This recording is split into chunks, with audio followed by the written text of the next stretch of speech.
Fala galera do Me Salva, nessa aula a gente vai fazer um exercício bem interessante de cinemática da rotação. Então, olha só qual é a situação. Eu tenho aqui uma roda que está girando e aí eu vou jogar uma flecha com 30 centímetros ou 0,3 metros e eu quero saber que velocidade tem que ter essa flecha para que ela consiga passar sem bater nessas divisões aqui que tem no meio da roda, tá?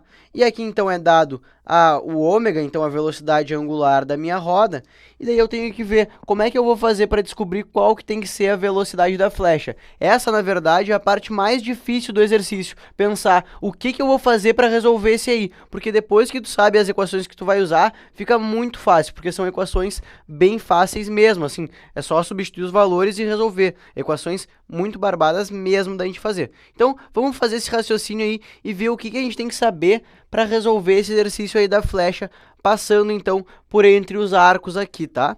Olha só, eu tenho aqui a roda, então ela vai estar girando, e aí o que acontece? Quando a minha flecha, ela tá nesse ponto aqui, exatamente, ó, vai acontecer, vamos supor, que o arco continue girando, então ele está girando, e aí a flecha começa a passar, enquanto ele está girando, né? E aí eu quero que quando ele tenha acabado de girar, a flecha tenha passado toda. Então tá, isso aí a gente tem que saber o que então? Olha só, vai demorar um certo intervalo de tempo para que esse arco aqui, ele chegue onde está o próximo arco, então vai demorar um certo intervalo de tempo para que esse ângulo aqui vire essa certa quantidade. Essa certa quantidade que a gente quer saber do ângulo vai ser o ângulo total do círculo dividido por 8, porque a gente dividiu ele em 8 partes. Então esse ângulo aqui entre dois círculos, ó, esse ângulo θ que a gente tem aqui, esse ângulo θ, ele vai ser 360, que é o somatório de todos os ângulos, dividido por 8, porque são 8 ângulos iguais. Então a gente vai ter esse ângulo θ. E aí, dada essa velocidade angular constante, a gente consegue calcular quanto tempo demora para percorrer esse Δθ aqui, então para percorrer essa variação de ângulo. E aí depois a gente aplica isso aí na equação da flecha, porque a gente sabe que a flecha ela tem que percorrer o seu comprimento nesse mesmo intervalo de tempo. E a gente está considerando que essas divisões aqui, elas são muito pequenas, como se fossem fiozinhos de nylon, ou seja, é impossível da flecha bater de frente nelas. Só vai ser possível dessas divisões pegarem a flecha de lado, tá? Então, o que a gente vai fazer aqui? A gente vai descobrir quanto tempo demora para fazer esse Δθ aqui de 360 sobre 8, né? Que é a mesma coisa que 45 graus. E aí, descobrindo isso, a gente vai pegar o tempo que a gente descobriu e aplicar na equação da flecha. Ou seja, a gente sabe que a flecha tem que ter um deslocamento de 30 centímetros, de 0,3 metros, né? A ponta da flecha, ou o final, todas as partes da flecha, na verdade, tem que ter esse mesmo deslocamento, né? Então, a gente sabe o ΔX da flecha e a gente sabe o ΔT, porque a gente calculou aqui pro ângulo. E daí, já era. Daí a gente descobre a velocidade final da flecha. Então, que equações que a gente vai usar para resolver esse problema? A gente vai usar aqui essas duas equações, ó, que o ΔX da flecha, ou seja, a variação de posição da flecha, é a velocidade vezes o tempo, porque a gente está dizendo que ela não tem aceleração, ela está com uma velocidade constante, tá? E a outra equação que a gente vai usar, ó, que a variação do ângulo é ômega-t. E o ômega me é dado lá em cima, olha só. O ômega eu tenho aqui, é um dado do problema, 10 rádios por segundo. A variação do θ foi o que eu descobri através das divisões da roda, né? Então, isso aqui eu tenho essa parte aqui, eu tenho o ômega, posso descobrir o ΔT. Depois eu boto o ΔT aqui na segunda equação e eu sei quanto que tem que ser o ΔX da flecha, né? O próprio comprimento dela. Então, vamos fazer isso aí, ó. A gente sabe que a variação do ângulo, então aqui que eu vou chamar de Δθ, é 45 graus, porque a gente dividiu o círculo em 8 partes. Então, quando uma partezinha, para ela ir da posição que ela tá até a posição em que a outra estava antes, ela tem que ter percorrido 45 graus. E aí, então, isso aí, esse Δθ, vamos usar aqui em radianos, porque a velocidade angular era dada em radianos, né? Então, 45 graus vai ser famoso π sobre 4. Então, olha só, o que a gente vai ficar aqui, ó? A gente vai ficar aqui π sobre 4.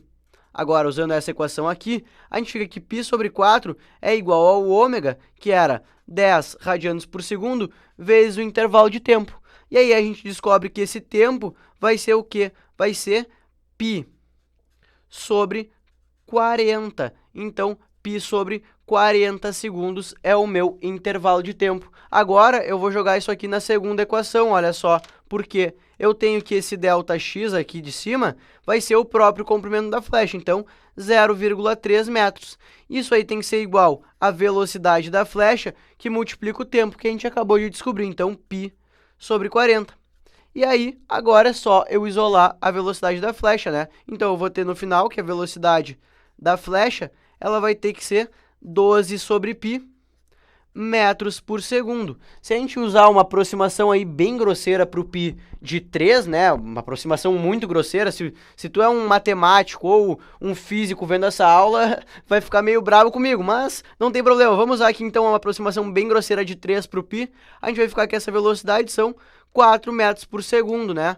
Então, é uma velocidade aí razoável até para uma flecha, para ela conseguir ir atravessar esse círculo, girando então a 10 radianos por segundo. 10 radianos por segundo, também usando uma aproximação bem grosseira para o π de 3, dá quase 2 voltas por segundo, um pouco menos. Então, está girando relativamente rápido, só que não são tantas divisões, né? São só 8 divisões aí para o meu círculo. Então, a flecha tem que estar mais ou menos 4 metros por segundo, um pouquinho menos porque o π é mais que 3, né? E aí, o mais interessante desse problema é que não interessa se a minha flecha vai passar aqui mais embaixo ou lá grudadinho quase no centro. Por quê? Porque a barra inteira, ela demora o mesmo tempo para percorrer esse ângulo, porque todos os pontos aqui nessas barras, eles têm a mesma velocidade angular, a velocidade linear deles é que é diferente. Então, como eles têm todos a mesma velocidade angular, vai demorar para todos o mesmo intervalo de tempo